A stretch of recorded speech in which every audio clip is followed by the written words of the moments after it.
invite the panel to react to these. That it's true. Germany has a decreasing population, and in some instance there is this rationale that the refugees now coming into Germany would solve these problems a little bit by just replacing the retired German worker and so on at their working place. That's nice to think, but it came out that though many of them who we received last year still have to undergo a lot of training and education and qualification.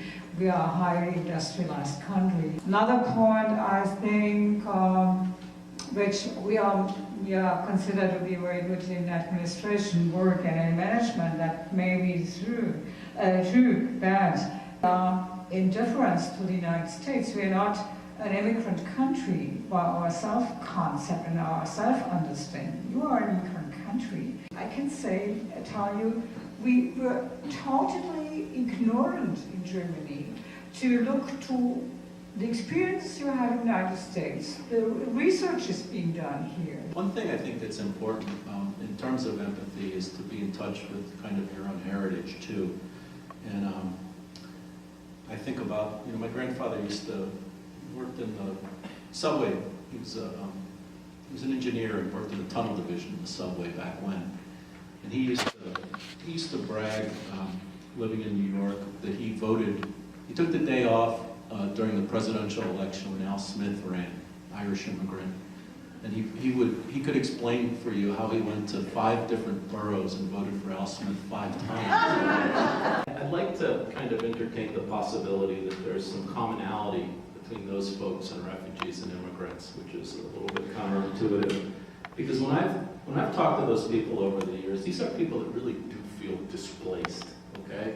They feel economically displaced, they feel socially displaced. In the focus groups, there's this phenomenon called the Walmart parking lot effect, right? And what it is you're in rural North Carolina, you've grown up in a particular community, and you drive into Walmart, you don't have any job security, you bounce around, you have temporary jobs, you're a contract, whatever, no 30-year factory jobs anymore.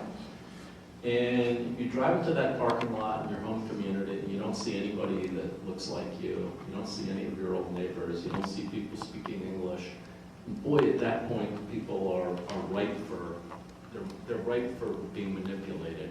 Our big problem in the US and elsewhere is that a lot of the enforcement's been privatized, okay? The detention centers have been privatized, the border enforcement's been privatized, and what that does is it creates this incredible network of corporations and their lobbyists who have a vested interest in lobbying for very stringent enforcement. I'm not very happy about the term refugee crisis, but would say in this context, I said I would speak about the crisis of Europe, but I actually have withheld something which I would say is the underlying crisis.